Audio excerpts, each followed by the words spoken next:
With phase 2 rolling out on Tuesday and lots of changes happening there, plus the issues we have with some critical purpose visa holders and the mess that is the forgotten domestic tertiary student visa announcement, we thought it was perhaps time for an update.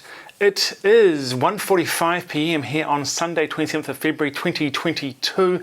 My name is Arran Hunt. I'm a partner here at the law firm Stace Hammond. And as always, this is not legal advice. This is just our commentary about immigration here in New Zealand. If you're looking for legal advice, get in contact with us at the address and description down below or via our website.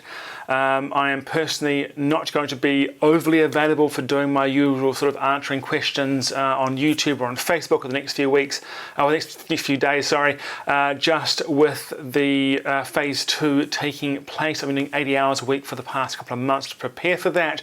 And we're sort of at that, the pointy end of the process right now. So the next few days I'll be quite busy, but we will sort of be a bit quieter, hopefully in a week's time. We'll also be working on a few applications for people out of the Ukraine as well, so fingers crossed, and working hard on that. We're going to cover 3 topics today, first being the phase 2 changes for the RV21 residency visa, looking at the critical purpose variation of conditions issues for some work visa holders, and the domestic tertiary student visa. I will leave tags down below for each section so you can sort of jump to each one if that's what you're here to listen about.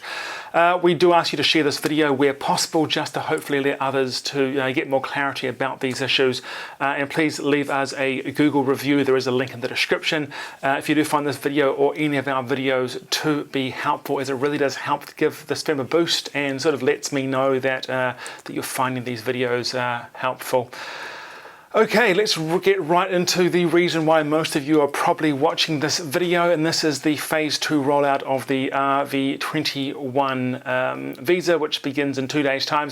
We're going to cover a few things on that. Now, first, as we have said a number of times, Immigration New Zealand wants to try and keep the load off of the server after the mess that was the server issues in phase 1. You will have all seen the allowance of the expression of interest holders to apply early. Now, this was announced as some sort of recognition for their patience. I wish Immigration New Zealand would just be honest and say that what it really is just to try and get some load off the server on the 1st of March by letting thousands of people apply a bit early. And we've been doing that for the clients every day this last week. Now, to keep the load off the server more, INZ has changed several further things. Firstly, there is a new system handling this. They're calling it the Enhanced Immigration System. The current system is old-fashioned in the way it's been programmed, and it does operate that it is very sort of high server workload and how it works. So they are bringing in something which is basically a bit less server intense and hopefully a bit easier for it to operate higher number of applications at the same time.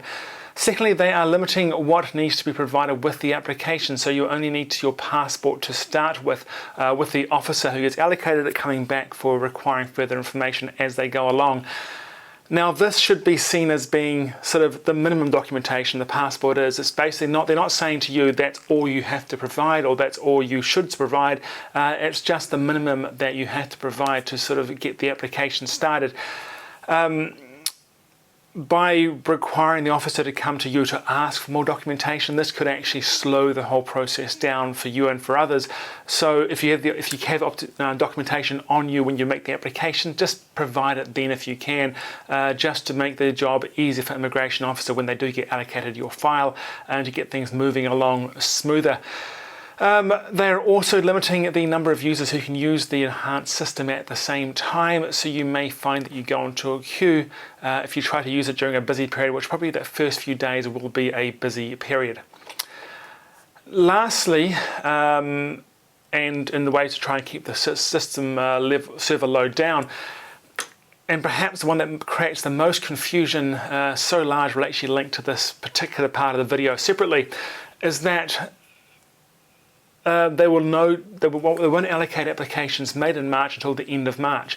So at the end of March, all applications made in phase 2 during that period will be ranked in an order for allocation to officers in that order. Now, typically we'd go and look at the operational manual for the exact wording on how they're going to do this. But despite knowing about this for months. We're 2 days from phase 2 without the official wording on how it's going to actually work. So we have to work it out from the press release put out by INZ on February 24th, just a couple of days ago, which we'll link to down below. Now, the reason we're keen to see the official rules, as there have been a lot of confusion online as to how this is going to happen.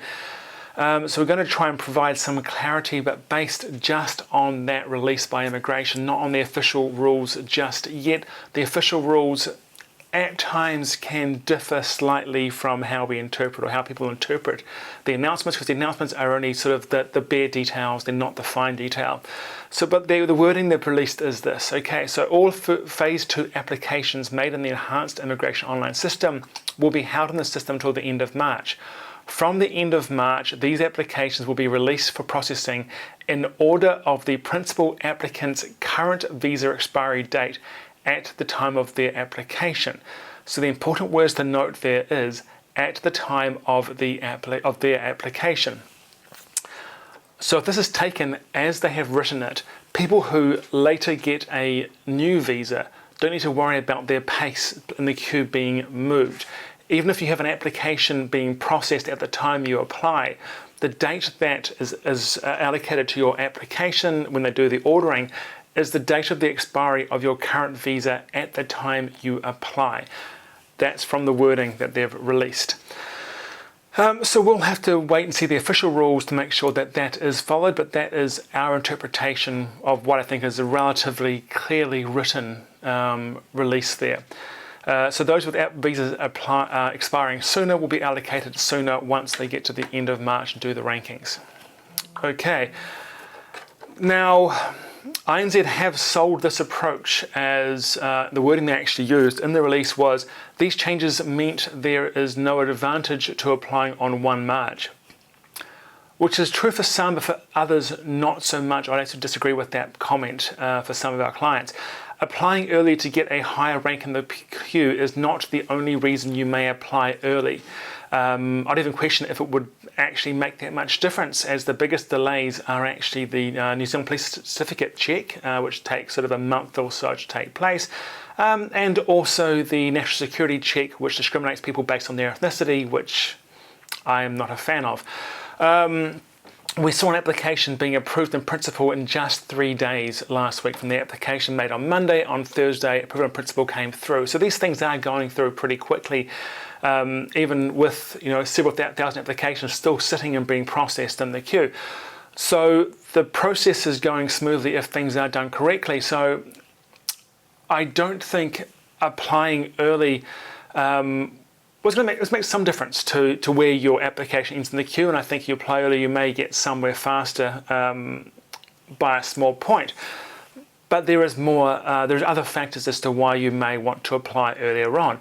Now, for some, the advantages of applying earlier is that your obligation to maintain that eligible status, to have that job that ties you to that ability to apply, that ends once you actually make the application. So if you're staying in a job that you truly hate because that job gives you the ability to apply, then applying as soon as you can means you can then look at applying for a new work visa for another job, or perhaps going and getting a student visa and going and studying.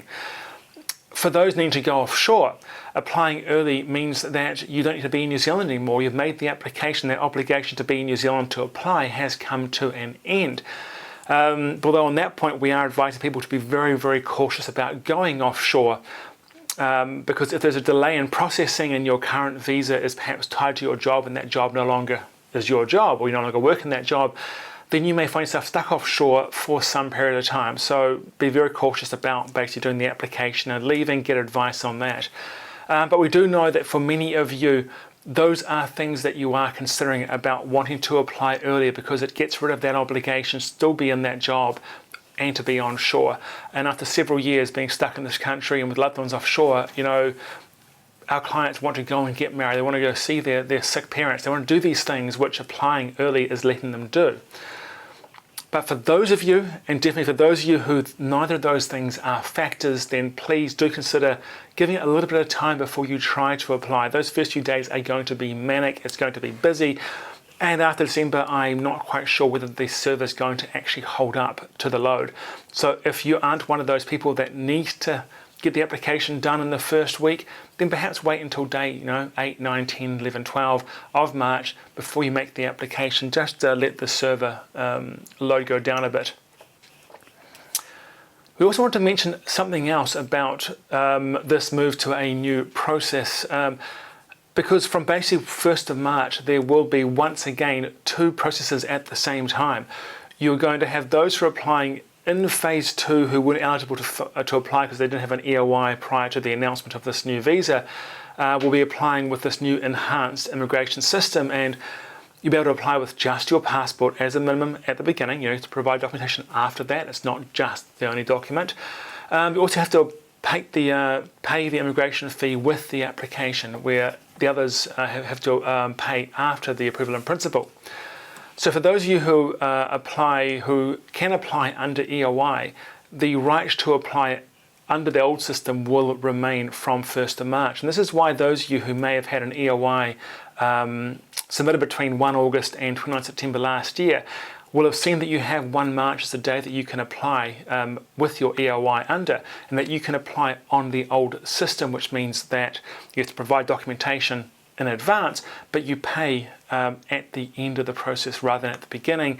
And you should be going through, from our understanding, getting allocated now and not being stuck in that March group where you get allocated and ranked at the end. We haven't seen any indication that they're going to sort of merge the 2 together. So it does look like, as we are seeing the EOI applicants being processed now, we will expect that those who apply through the current old system, we'll call it, from 1 March will again continue to be processed as they go, rather than being waited until the end of the month.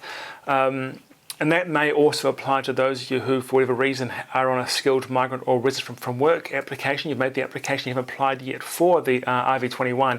Then our expectation is that you will still be able to apply under the old system from that date going forward. It'll only be those of you who don't have an SMC or an EOI or an RFW to have to use the new enhanced system and do that 1 month shuffle that they're going to do. Now, one last point we did want to raise that has shown some confusion online, and that is around medicals in relation to the phase 2 and this whole announcement of only having to provide a passport. Now, as the release mentioned, just the need for a passport, people were sort of worried about whether their medicals would expire. Now, with medicals, they are uploaded to an e-medical system where they should be linked to your profile via your passport number. So INZ will be looking at whether there was a valid medical as at the date that you submit the application, or you can get the medicals afterwards. So if you had medicals that were valid, you would gain new medicals within 3 months of your application, the day you make the application, then they should be valid. If you have medicals that were provided with a previous application and it was in the last 3 years that the medical took place, then it should be still valid when you make the application. It's not when the application gets sorted into order at the end of the month. It's not when the officer gets allocated the file that matters. It is the date that you hit submit on the application. So that's the date that's important when it comes to work out whether you have valid medicals or not. So don't be concerned if you apply and there might be a delay in the allocation of your file. It comes down to that date that you make the application. We're going to look now at the second topic, and this is the issue around the critical purpose variation of changes, variation of conditions. I think perhaps we should start by defining what a critical purpose visitor visa is and a critical purpose variation of condition visa. Sorry, I've written it wrong on my script here. Okay, so the critical purpose visitor visa, or CPVV, because it's much easier to say, was the visa created to allow border exceptions. Now, while it was put through as a visitor visa, it would often include work rights. So if someone applied for, say, a CPVV as a critical health worker, they would get a CPVV which would state they could work for a particular business doing a particular job. The same would apply for those who are applying under an other critical worker role. And these visas had a sort of a 12-month maximum length on how long the visa was going to be. Now, if someone who already had a work visa or had a job in New Zealand and was working in New Zealand and had a work visa, if they were to leave New Zealand and want to re-enter, and they could get a border exception perhaps through being a critical health worker, they'll be provided a new visa to arrive. They wouldn't just sort of make a little tag on their old visa, essential skills wouldn't have a little stamp on it. They would give you a new visa. And they would give generally a CPVV. You'd get a critical purpose visitor visa with a work right to come back into New Zealand. Now, the person was leaving the country and said they had an essential skills work visa and they had 2.5 years left on that visa because the CPVV had that 12-month maximum limit. Giving you a CPVV would basically be cutting off 1.5 years off your visa. So instead they would grant a CPVOC, a critical purpose variation of conditions, which would typically just be, it would have the same expiry as your previous essential skills, your post-study work visa, but it would mention that you had that right to work, and that would be an indicator to border staff that you could get on your flight and come to New Zealand. So that's why they have the two different visa types. One was for those coming to New Zealand who needed that work visa, and the other one was for those who already had a work visa, and by granting the CPVV, they'd sort of lose part of that visa, so they'd grant them a variation to get a longer visa to get the border entry. So sorry for the history lesson here. I sort of need to sort of set the groundwork there as to where the issue lies. So when the government was looking at making this new residence visa, and we're seeing the briefing notes from late last year, they made references in those briefing notes to CPVV and CPVOC holders. And we believe that they were looking at those who had entered New Zealand as a critical worker or a health worker or another critical worker. So that when you look at the notes, that was the intention I think they were giving when they were looking at how this was going to work. Now this created a problem that nobody saw until a couple of weeks ago. Because CPVV and CPVOCs are also used for other visa types, not just for other critical or for critical health workers. It wasn't much of an issue for people like partners wanting to come back into the country because they weren't eligible for the RV21 anyway. You had to be on an eligible work visa. The issue was for those who had had a work visa that was employer linked in the first place. So in October 2020, there was a new border exception. I think I leaked this one. It was a day or two early. The new border exception for holders of essential skills, work visas, entrepreneurial work visas, and work to residence work visa holders who usually lived in New Zealand but have been caught offshore by the border being closed. Now, when these people applied for a border exception, they were granted either a CPVV or a CPVOC because they couldn't just make a variation to their current visa. They needed to get a new visa that had a border exception sort of attached to it. And it sort of depended on how long their current visa was. If their current visa was, relatively short, they'd get a CPVV for that period. If it was a longer one, they'd get a CPVOC for that longer period, so that they still retain the length of their visa, just have a chance to enter the country. But they enter the country on this new CPVOC. Now this rule was applied as border exception J. It's under H52515.J in the operational manual. Just remember that coding. So a couple of weeks ago, this created an issue. Someone who had been on an essential skills work visa but had re-entered the country under that border exception J, and had been given a CPVV to re-enter the country. Now, the original rules for the RV21 only allowed CPVV holders who were critical health or other critical workers to apply for that visa with a CPV visa. So while this person had been eligible on an essential skills work visa, INZ had replaced that visa with the CPVV, and INZ was now saying to them that, sorry, you're not eligible because you're not on an essential skills work visa anymore because we gave you a new visa. Now, this was raised online, and within a short time of that being raised, Katie Armstrong and myself had both got in touch with Immigration New Zealand, sort of raising this as an issue, saying, well, this is kind of crazy. He would have been eligible if you hadn't have given him a new visa just to let him cross the border. And very quickly, that issue was actually reversed. The PPI letter they had been withdrawn, and approval in principle was given shortly afterwards. Now, I think everybody who saw that situation saw this as what it was. It was an oversight. It was an issue with the drafting. It was people hadn't thought about it. And admittedly, neither had the lawyers and the advisors thought about it, because it was it was obvious that people in that situation should be included. They should have been counted as having essential skills work visa or work to residence visa, because that's what they had. They were merely given the new visa to allow them to cross the border, but they still had this valid sort of right to work under the original visa. But within a couple of days, we started hearing from people in the same situation. So that first person was not unique. There was more people in that situation. And they come to us and said, hey, our officers, same issue, PPI does. But then they started saying to us, oh, all good now. No, our officers got a notification from immigration about this change coming through. It's okay, we're getting our visas. So it was great, everything was working. And then on February 16th, we got Amendment Circular 2022-7, and that sought to correct the whole issue. But it didn't. And this is what this video is all about. That it kind of part fixed it, but they didn't really do it in an intelligent way. So I'm going to read you what they wrote here, and you'll probably see the issue, or you hear the issue once I read out what's actually in here. Now the change comes under S610(1), which is the part of the rules for the RV21 visa, and it states, a critical purpose visitor visa granted under H52515J on the basis of holding an essential skills or work or to residence visa, that's now classified as an eligible visa. Did you notice the issue there?